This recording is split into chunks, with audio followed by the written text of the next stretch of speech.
Hey mamas. So here we are at the end of week 1, and this was the mindset week. Now, I don't know about you, but for me, this is the hard week. Strategies come easy to me, and I'm always ready and willing to try and implement a new thing that's going to help me and help my business be more effective. So next week is my jam. That's the stuff that really excites me. But the mindset stuff is hard for me. I have the emotional blockages just like you do, and I get hung up and stuck just like you do. But I honestly 100% believe that you cannot achieve the real success and the real life changes without doing the mindset work. So that's why I put it in the first week, is so that we could knock down some of those walls, or at least even become aware of some of those walls. Sometimes we have stuff and baggage that we don't even know about until we start diving in. So my hope in the mindset week was that a lot of this either was resolved for you, or we shed some light on some new things that for you to work on that might be holding you back from achieving your goals. And I want to go ahead and share a really personal story with you guys about, the absolute hardest and worst year of my life. So this started, I guess, 2012. So about 4 years ago now. My husband and I had been married 2 years, and all of a sudden we were slapped with an infertility diagnosis.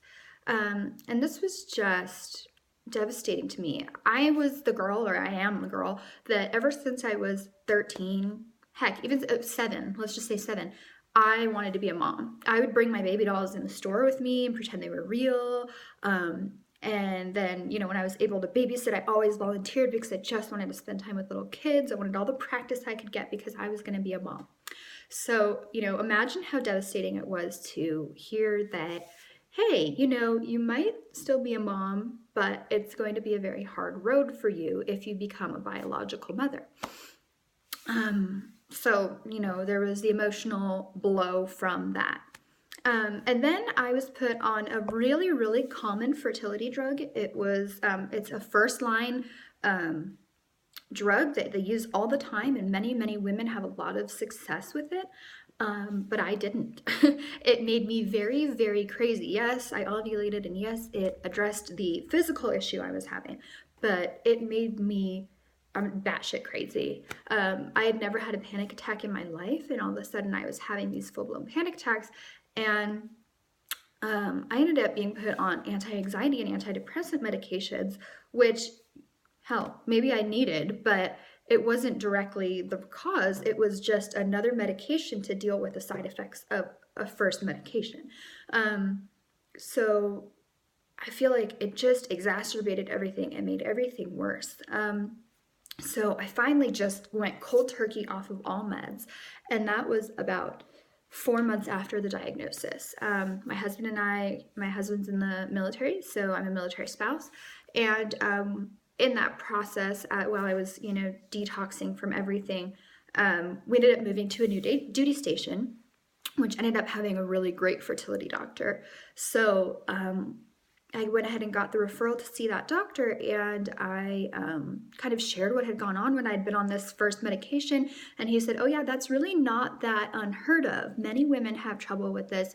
Let's put you on this.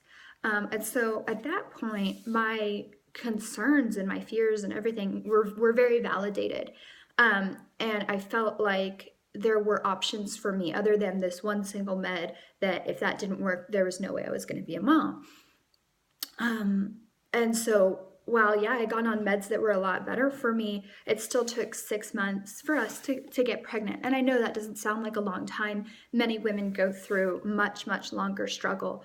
But still, 6 months of, I'm sorry, it's negative this month, that is just absolutely devastating.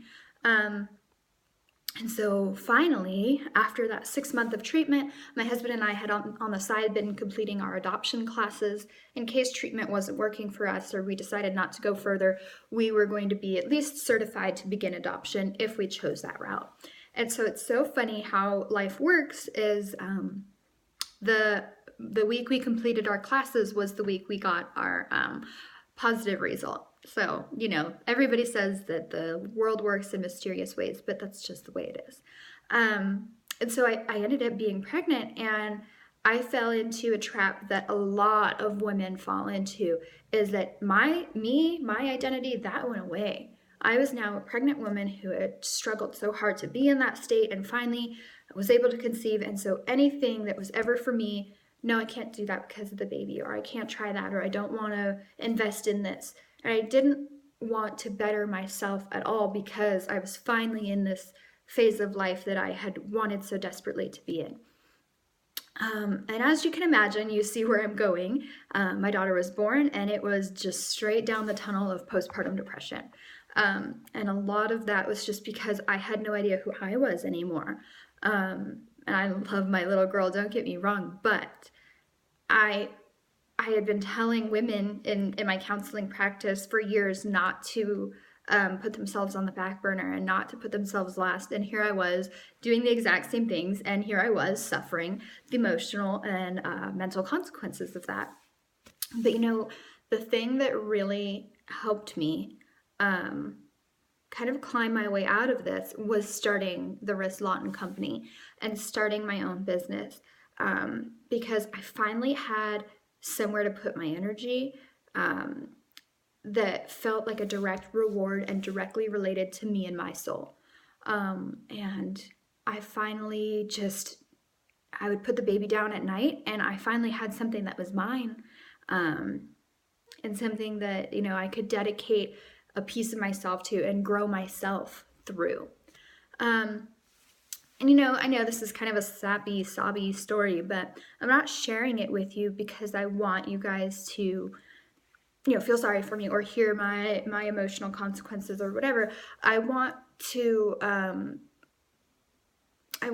guys to hopefully find some solace in this, and to let you know what happened when I didn't put myself first. And when I didn't have, that mom first mentality that we've been talking about for so much this week. And many of you may not have, the postpartum depression or some of these full-blown consequences, but many of you may be more stressed than you need to be, or have shorter fuses and become more irritable than you need to be, or any of these things that we experience when we're not addressing ourselves and taking care of ourselves. And, holding this stuff in and not exploring who I was and honoring who I was kept me from making new friends. It kept me from having new experiences, kept me from enjoying my husband, from living in the moment. And even really, it kept me from being a great mom because I wasn't even myself, right? So when you don't know your worth and when you don't focus on making yourself better, you can't make your external world better. And this is the whole point of what I do.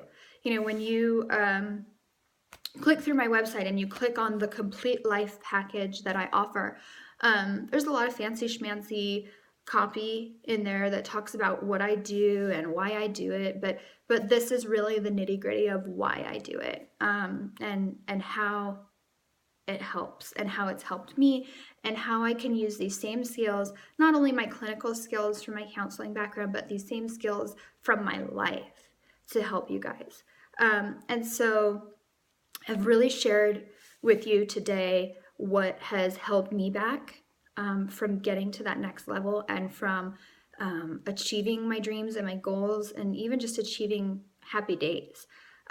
So this lesson is all about what is holding you back. If you go ahead and click down and continue with the lesson, we're going to talk about, we've scratched the surface on a lot of things, but I want to see deep down what's really holding you back, and I want to help you. I want to help you get through it, through this challenge, through any way that I can, through the Facebook group, whatever it is. Please, let's bust the walls. Let's get you having a mom first mindset, and let's get you to the point where you can go ahead and prioritize yourself, because if this stuff isn't in place, next week you may find some awesome strategies, but without having the foundation of the right mindset, the strategies aren't going to mean anything for you. So continue with your lesson. Go ahead and download your worksheet. Make sure that you're doing all the work that you need to, and I will be back with you tomorrow, and we're going to start doing some kick-ass strategies that are really going to help us meet our goals. Thanks, ladies.